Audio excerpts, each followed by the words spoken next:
Hola a todos y bienvenidos de nuevo al programa. Hoy nos acompaña el excelente Shan Fu, analista financiero y también experto en China. Así que bienvenido de nuevo al programa. Hola, gracias, Glenn. Encantado de estar aquí.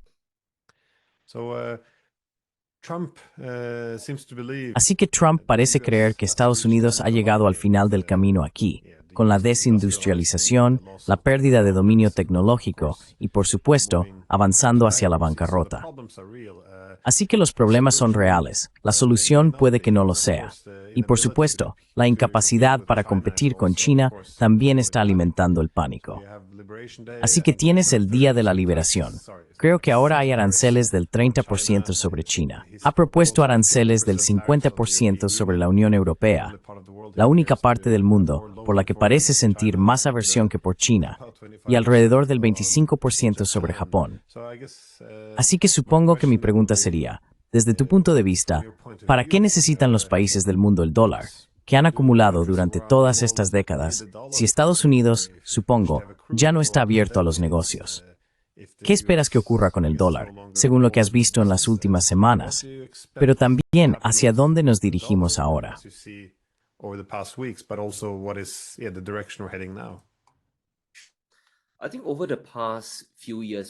Creo que en los últimos años hemos visto cómo el dólar ha ido disminuyendo de forma constante. Y la mayoría de las primeras caídas que observamos se produjeron en los activos de reserva, ¿verdad? Todos sabemos que los países de todo el mundo, incluidos los inversores e incluso los bancos también, cualquier dinero que ganan, su superávit comercial de sus exportaciones, lo reciclan en activos estadounidenses, ¿verdad? Antes estaba de moda comprar muchos bonos del Tesoro de Estados Unidos, comprar muchos bonos estadounidenses. Pero desde el año, creo que fue 2017 o 2018, en realidad ha disminuido. Ha bajado de alrededor del 45% del total de los activos de los bancos centrales a situarse ahora entre el 20 y el 25%. Y eso es una gran caída. Ahora, de cara al futuro, después de cierto momento, los países decidieron que la inflación real de Estados Unidos nunca era igual a los monos.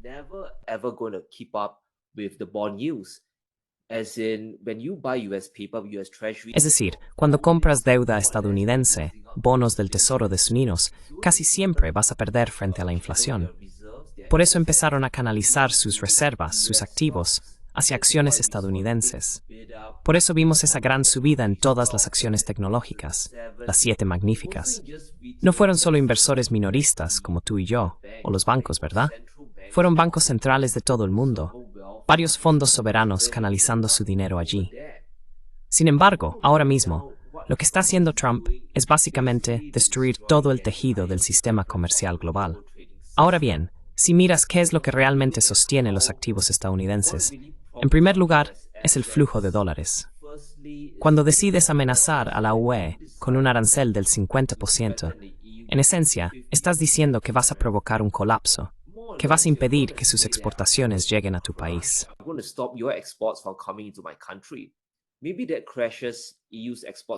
Quizás eso reduzca las exportaciones de la UE entre un 10 y un 50%, más o menos. Pero el hecho sigue siendo el mismo. El flujo de dólares hacia Europa, China y el resto del mundo acabará disminuyendo. Y cuando tienes menos dólares, en teoría, necesitas invertir en otros mercados, ¿verdad? Si estás comerciando con China, si Europa comercia con China, por ejemplo, China paga en euros, o Europa paga en RMB por los productos chinos, prácticamente ya no hay necesidad de activos en dólares estadounidenses. Así que estos países simplemente lo reciclan de vuelta a sus propios mercados. Esto es lo más importante que creo que Trump realmente no entiende.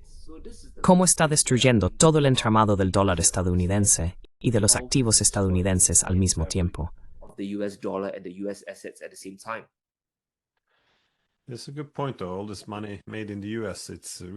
Es un buen punto, sin embargo. Todo este dinero generado en Estados Unidos se reinvierte. Esto es el reciclaje del dólar, reinvertirlo en Estados Unidos. Pero la suposición ahí parece ser que los países simplemente diversificarán su comercio. Sin embargo, en Europa hay cierta preocupación de que con todos los productos chinos que ya no van a Estados Unidos puedan ir en exceso a Europa y superar a la industria europea. Así que ahora se está hablando de quizás seguir también el enfoque de Estados Unidos, es decir, imponer aranceles a los productos chinos.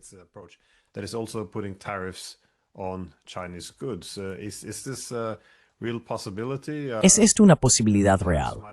Que los aranceles realmente empiecen a extenderse y que la guerra comercial, que inicialmente era entre Estados Unidos y China, también pueda convertirse en una guerra entre Europa y China.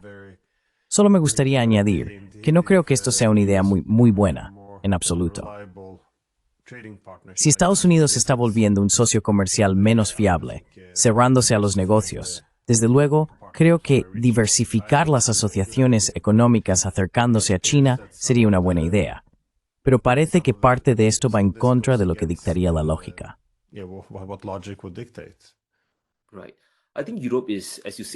Correcto. Creo que Europa, como has dicho, está realmente atrapada. Están atrapados en una posición, siendo presionados tanto por Estados Unidos como por China, ¿verdad? Sabemos que los aranceles de Estados Unidos son muy punitivos, y las exportaciones chinas tampoco son una broma. Ahora, el problema de Europa es que, de cara al futuro, intentar vender a Estados Unidos va a ser un gran problema, e intentar vender a China también lo será. Así que Europa tendrá que encontrar la manera de escalar en la cadena de valor de forma constante, utilizando importaciones o exportaciones chinas baratas para impulsar sus industrias. Ahora bien, hay muchos mercados ahí fuera más allá de China y Estados Unidos. Aunque no lo creas, ¿verdad? Ya sabes, el sudeste asiático es un mercado muy grande.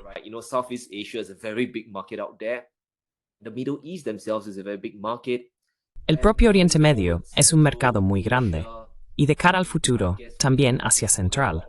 Supongo que para la UE podemos olvidarnos de Rusia, ¿verdad? Pero el resto del mundo es en realidad un gran mercado al que pueden vender. Ahora bien, la única luz de esperanza que veo para la UE en este momento es que la situación de la deuda no es tan loca como en otros países desarrollados, como Estados Unidos y Japón, ¿verdad? La deuda de Estados Unidos, en relación con el PIB, está casi al 100%.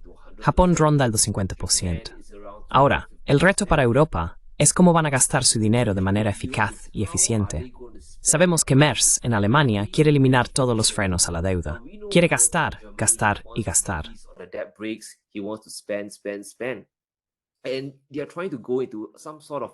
Y están intentando adoptar una especie de keynesianismo militar extraño, ¿verdad?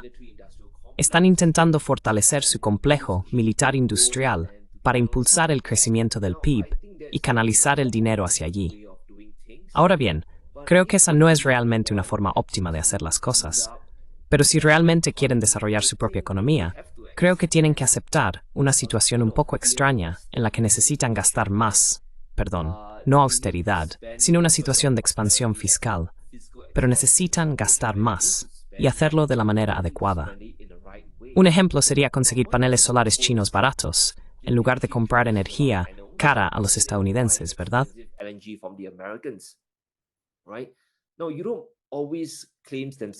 Ahora, la UE siempre afirma ser la campeona de la sostenibilidad, que quieren asegurarse de que toda su energía sea libre de carbono o algo por el estilo.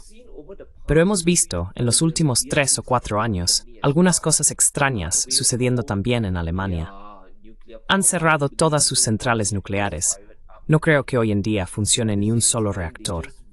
Al mismo tiempo, simplemente se niegan a importar paneles solares baratos de China, sin aranceles. Así que creo que Europa realmente necesita ponerse las pilas.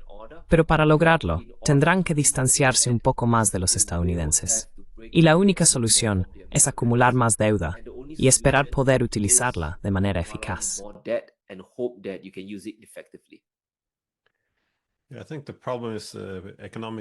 Creo que el problema es la irracionalidad económica. Proviene de la política, porque se les dice que no deben comprar energía barata y fiable de Rusia. Además, se considera que la excesiva dependencia de China es un problema. La idea es que vamos a tener un conflicto en el futuro, así que mejor recortemos nuestra dependencia ahora.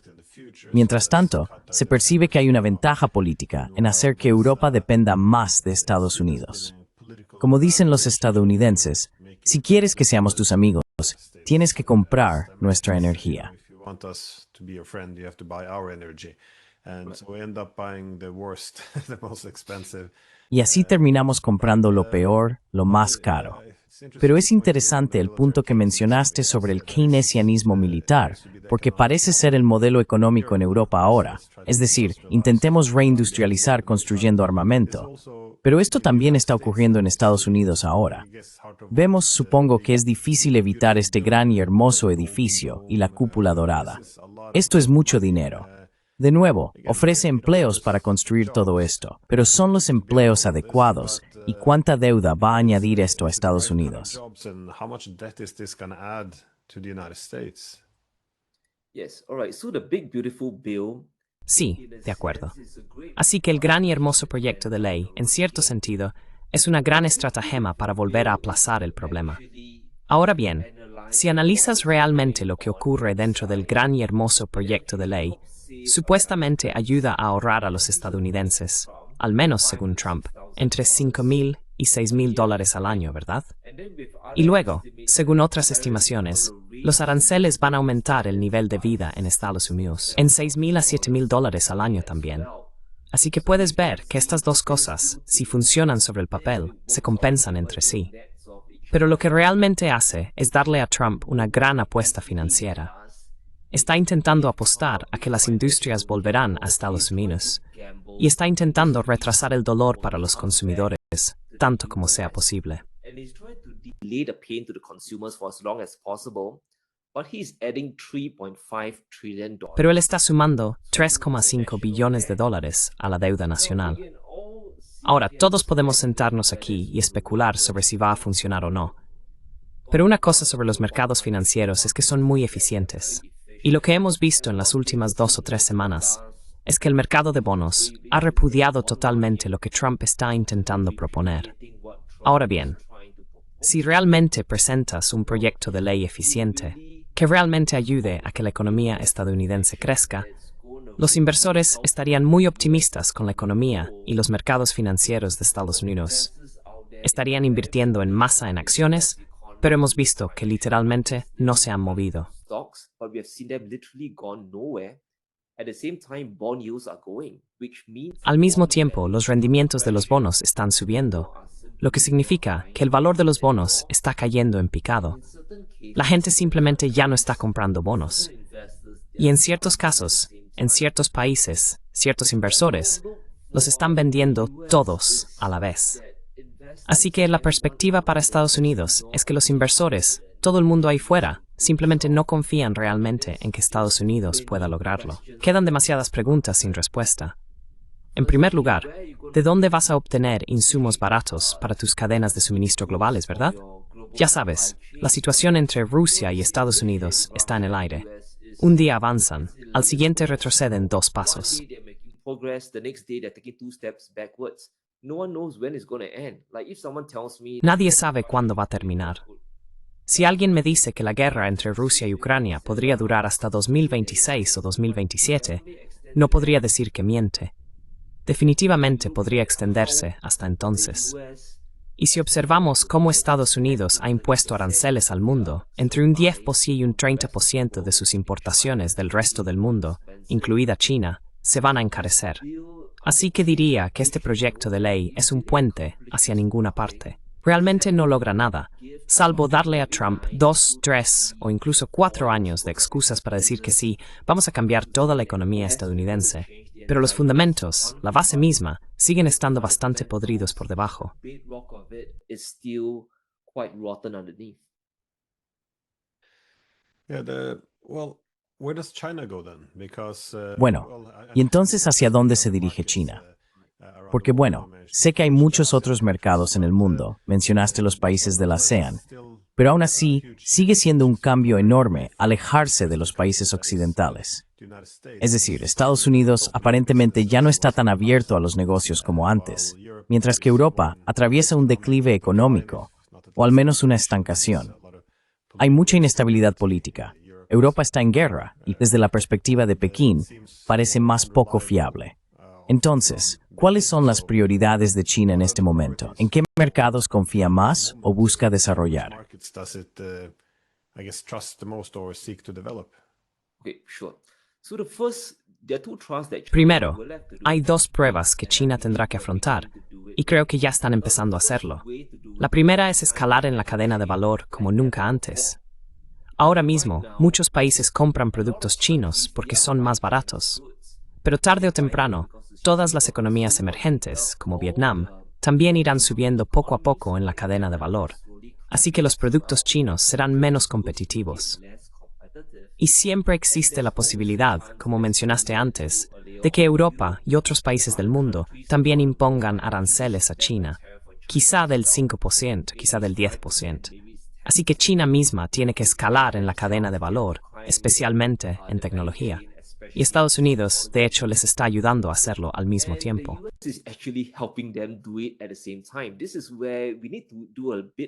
Aquí es donde necesitamos hacer una pequeña transición hacia los semiconductores, ¿verdad? Creo que Estados Unidos ha cometido dos errores críticos en lo que respecta a la guerra de los chips. Ahora, lo primero bueno que debo reconocerle a Estados Unidos fue el acuerdo con Oriente Medio, permitiendo que Arabia Saudí y los Emiratos Árabes Unidos tuvieran lo que llaman acceso irrestricto a los chips. Eso está muy bien. Es bueno para Estados Unidos, ¿verdad? Permite que esos países desarrollen su tecnología sobre la plataforma de Nvidia, que es estadounidense. Pero, ¿qué hicieron inmediatamente después de eso? Primero, prohibieron la entrada de estudiantes extranjeros en Harvard. Así que ahora hay una fuga de cerebros, ¿verdad? Muchos estudiantes chinos con aspiraciones y estudiantes de todo el mundo se dirigirán a universidades en China, Singapur, el sudeste asiático, y realmente ya no volverán a Estados Unidos, ¿verdad? Allí no tienen la misma oportunidad de prosperar.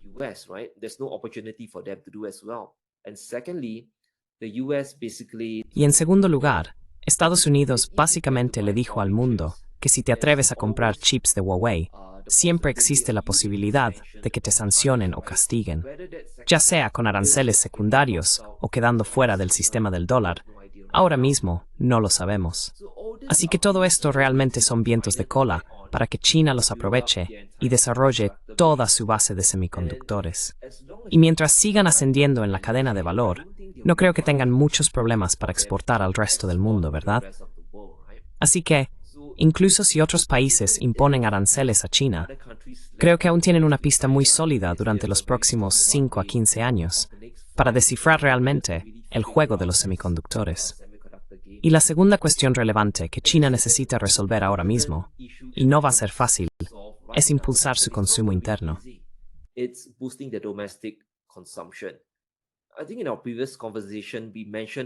Creo que en nuestra conversación anterior mencionamos cómo China, el pueblo chino, ha estado viviendo por debajo de sus posibilidades durante los últimos 5, 15, 20 años, de hecho. Y tratar de revertir toda esta mentalidad no va a ser nada fácil. Al mismo tiempo, China está sufriendo un auténtico colapso inmobiliario. Así que eso también está afectando mucho a la gente. Su psicología de consumo está bastante dañada. Así que hemos visto en los últimos meses, en los últimos años, que China ha empezado a aumentar progresivamente sus estímulos. Y esto va a llevar algún tiempo. Pero si te preguntas cuál es el mayor reto de China ahora mismo, es impulsar su propio consumo interno. Creo que más o menos ya han dominado el juego de las exportaciones globales.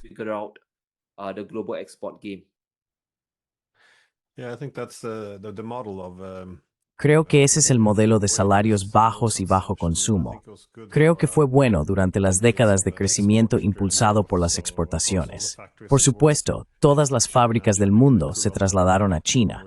China pudo acumular muchas reservas extranjeras, pero ahora que China está ascendiendo para convertirse en una economía líder, esta población de 1.400 millones también debería impulsar parte del consumo. También quiero preguntar, ya que mencionaste las guerras de los chips o las guerras tecnológicas más amplias, ¿hasta qué punto pueden realmente los Estados Unidos vivir sin China? Porque vemos que China puede desarrollar cierta autosuficiencia, que por cierto es un tema muy importante a lo largo de la historia china. Pero vemos que China, alrededor de la mitad de los desarrolladores de IA del mundo están en China. Tienen una financiación inmensa, no solo privada, sino también subvencionada por el gobierno. tienen energía barata, tienen todas las habilidades. ¿Y pueden los estadounidenses permitirse renunciar a este mercado? ¿O su cuota de mercado desplomado, como ves? Yeah, I think Nvidia's market share in China. Sí, creo que la cuota de mercado de Nvidia en China, hace solo 5 años, antes de la administración Biden, rondaba el 90 o 95%. Ahora ha caído por debajo del 50%.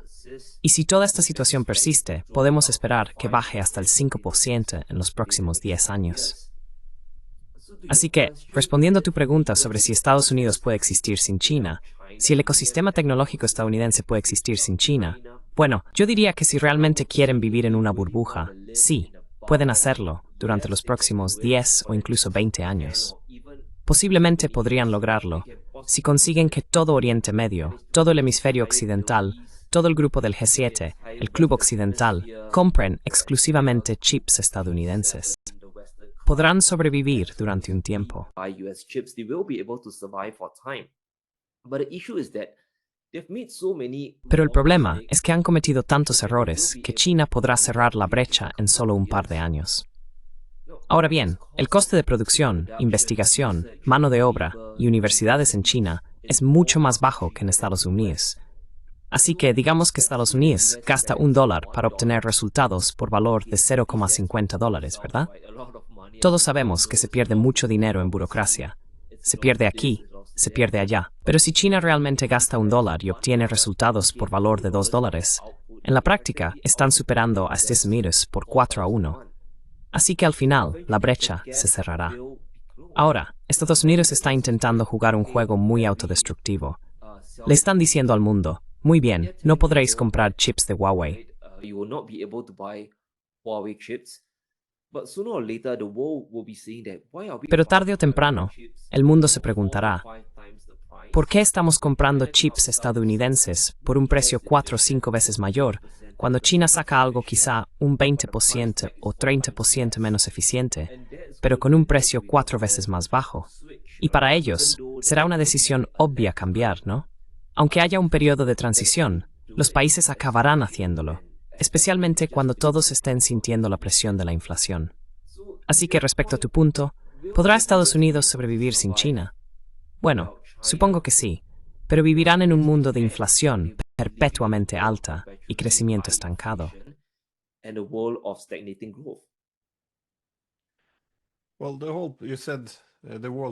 Bueno, dijiste que Estados Unidos podría convencer a algunos de sus socios de cortar relaciones con China.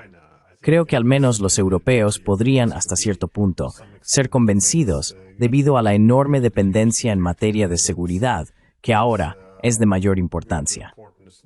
Pero esta idea de retirarse a estos bloques geoeconómicos más amplios que no comerciarían con China, yendo en contra de los intereses económicos, pero por lealtades políticas, esto podría haber sido una estrategia, aunque si Estados Unidos simplemente hubiera dicho, sabéis, nuestro principal objetivo ahora es hundir a China.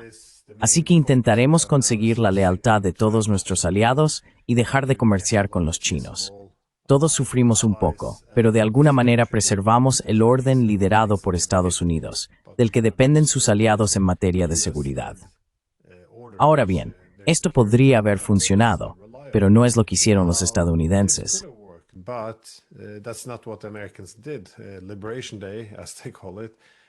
El Día de la Liberación, como lo llaman, también fue dirigido no solo contra adversarios, sino también contra aliados. De nuevo, el problema para los estadounidenses no es simplemente que no puedan competir con China, también es el mundo en general. Se topan con este modelo económico muy insostenible. Por eso seguían insistiendo. Sí, por supuesto, es genial si Estados Unidos redacta las reglas comerciales. Pero no podemos permitirnos tener el NAFTA. No podemos permitirnos tener la Asociación Transpacífica, porque son también nuestros aliados, lo que drena la capacidad productiva y la competitividad de Estados Unidos. Ese es el argumento. Así que se ve esto, ya que vemos que se imponen aranceles muy elevados también a Estados aliados. Entonces, ¿cómo se puede construir este bloque geoeconómico antichino si no se logra que los aliados se sumen? Quiero decir, si ahora estás en Taiwán o Japón, ¿qué haces? No es solo una pregunta retórica. ¿Qué hacen realmente? porque el principal socio comercial no es un socio muy fiable en este momento. It's not a very reliable partner at the moment. I think trying to build an anti-China bloc. Creo que intentar construir un bloque anti-China, o lo que Besson llama la Fortaleza América, a estas alturas va a ser casi imposible.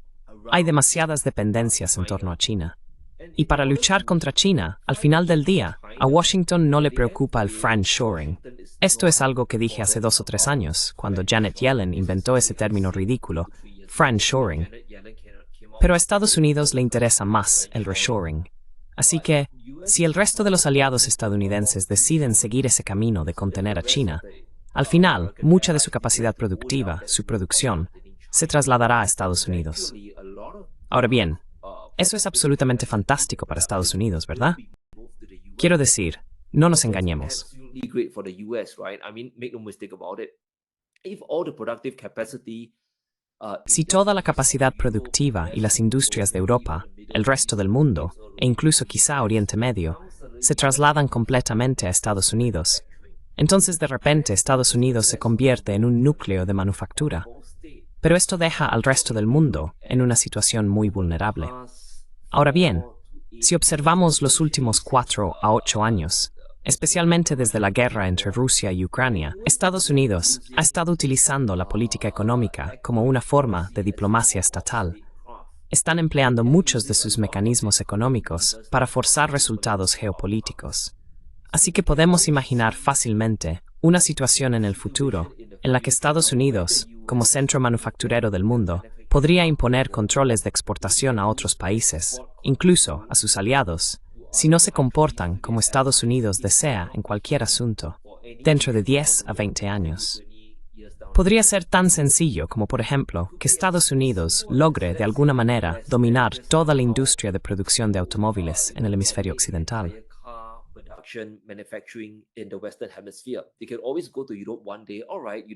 Siempre pueden ir a Europa algún día y decir, muy bien, no queréis escucharnos, vamos a subir los precios de los coches para vosotros. Y si Europa no tiene su propia industria automovilística, o si imponen aranceles altísimos a China, del 1000%, entonces se ven obligados a escuchar a los estadounidenses. Así que, si no siguen a Estados Unidos en la política XYZ, ahora tienen que comprar coches Ford con un recargo del 30% en comparación con los consumidores estadounidenses. Así que están atrapados.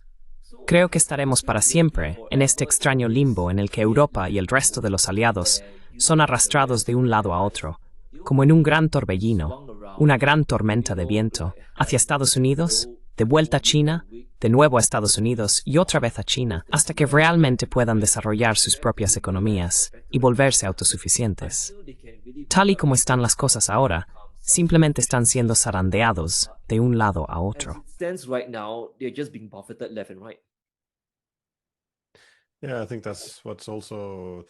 Sí, creo que eso es lo que también está desgarrando a Europa en general, porque no es una sola entidad. Son muchos países con intereses muy diferentes. Y de nuevo, incluso dentro de cada país, ya no hay un enfoque estratégico. Como decías, diversificas para protegerte contra el declive y, supongo, el creciente desinterés de Estados Unidos? ¿O intentas comprar más a América y aislarte del resto del mundo para demostrar tu lealtad y esperar conseguir el apoyo e interés de América? Así que, en este momento, todos van en direcciones diferentes. Nadie está desarrollando ninguna autonomía estratégica ni soberanía tecnológica.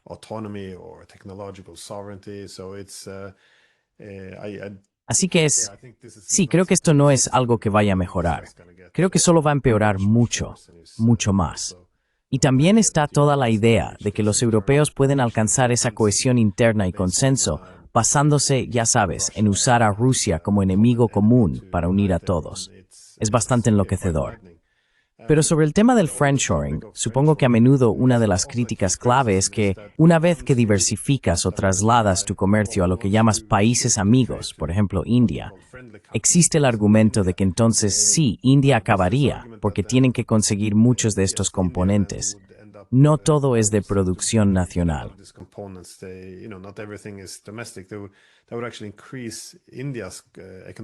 Eso en realidad aumentaría la cooperación económica de la India con China. Así que podríamos tener esto, bueno, supongo que depende de si lo consideras desafortunado, pero desde la perspectiva de Estados Unidos sería desafortunado. Y más concretamente, centrándonos en un país, Japón, de nuevo, este es un país con sus tensiones y conflictos históricos con China. Pero, ¿ves alguna posibilidad real de que Japón y China realmente puedan reparar algunas de sus, bueno, al menos mejorar algunos de sus lazos y superar algunos de estos desafíos? Porque ambos tienen incentivos económicos muy fuertes para trabajar más estrechamente y dejar de lado parte de la historia y la política. ¿O eres menos optimista al respecto? Or are you less optimistic about this? Well, I think I'm rather optimistic about it. Bueno, creo que soy bastante optimista al respecto. Para China, colaborar con Japón tiene definitivamente más ventajas geopolíticas que económicas. Pero para Japón, trabajar con China es, más o menos, una emergencia económica en este momento. Ahora, si miramos el estado de la economía japonesa, realmente es bastante horrible ahora mismo. Su inflación en los últimos 2 o 3 meses se ha disparado. Es incluso más alta que la del resto del G7. Y sabemos que Japón tiene ahora una gran emergencia de endeudamiento y deuda, ¿verdad? Ya sabes, los rendimientos de los bonos, sus costes de endeudamiento, también se han disparado. Their borrowing costs has just flew to the moon. So in that case, Japan needs to find a way. En ese caso, Japón necesita encontrar una manera, quizás, de colaborar con China para llegar a un acuerdo en el que puedan producir bienes, quizás diseñados en Japón y fabricados en China. Una fórmula así permitiría a Japón desvincularse realmente de Estados Unidos, exportar al resto del mundo y hacer crecer su propia economía también. Porque ahora mismo, si observamos cómo están tratando los estadounidenses a Japón, también es bastante lamentable, ¿verdad? Podemos remontarnos al acuerdo de Nippon Steel, que la administración Biden bloqueó. Luego, Trump lo bloqueó de nuevo, y ahora va a sancionarlo. Pero no tenemos ni idea de los detalles. But we have no idea about the details really come to light. And Japan's Realmente saldrá a la luz. Y la industria automovilística japonesa sigue estando expuesta a los estadounidenses también. Si no me equivoco, el 20% o 30% de toda la producción de empresas como Toyota y Honda, sus exportaciones, va a Estados Unidos. Y sabemos, sin lugar a dudas, que Trump quiere devolver la fabricación de automóviles a Estados Unidos. Si puede, quiere que cada coche comprado por estadounidenses se fabrique en una fábrica estadounidense. Así que Japón está bastante fastidiado en ese sentido. Por eso creo que Japón realmente necesita encontrar una forma de dialogar con China. Y hay muchas maneras de hacerlo, ¿verdad? Porque ahora mismo China sigue estando rezagada en el juego de los semiconductores. still lagging behind when it comes to the semiconductor games. Now, recently China went to the Dutch chip Recientemente, China acudió al fabricante de chips holandés ASML para pedirles que levantaran las sanciones, que ya sabes, nos vendan sus máquinas de litografía más avanzadas, ignoren a los estadounidenses y hagamos más negocios. Bueno, Japón también tiene a Tokyo Electron, ¿verdad? No está al mismo nivel que ASML, pero puede realmente ayudar a los chinos a alcanzar el siguiente nivel en la fabricación de chips. Así que creo que se puede llegar a una especie de gran acuerdo tecnológico ahí. Pero al final del día, depende de los japoneses. Depende de cómo perciban su relación con los estadounidenses. Pero creo que, con cada semana que pasa, la situación empeora cada vez más. as every passing week goes, it's just getting worse and worse. Well, often the political perspective is Bueno, a menudo la perspectiva política es que si una potencia hegemónica llegara a declinar o abandonara su posición hegemónica, ya no necesitaría estos sistemas de alianzas, que dependen de perpetuar los conflictos entre estados vecinos. Así que no lo sé.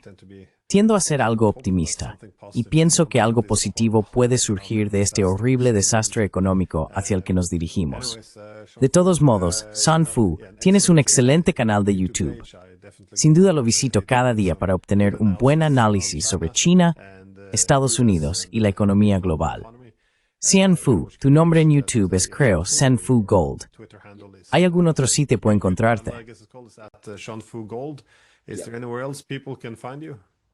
No, you can just mainly find me right No, now. ahora mismo puedes encontrarme principalmente en mi canal de YouTube, ya sabes, youtube.com/shamfugold, Samfugold, Y allí podrás escucharme hablar principalmente sobre economía, el mercado de bonos, acciones, oro y, como ya sabes, todo el panorama macroeconómico y geopolítico encaja en toda la historia. Picture fits into the entire story. Yeah, actually, I would like De hecho, me gustaría que volvieras algún día para hablar sobre oro, porque creo que es un interés que compartimos. Así que, de nuevo, gracias por tu tiempo. again for your time. Also, Genial. Un placer estar aquí. Gracias, Glenn. Gracias.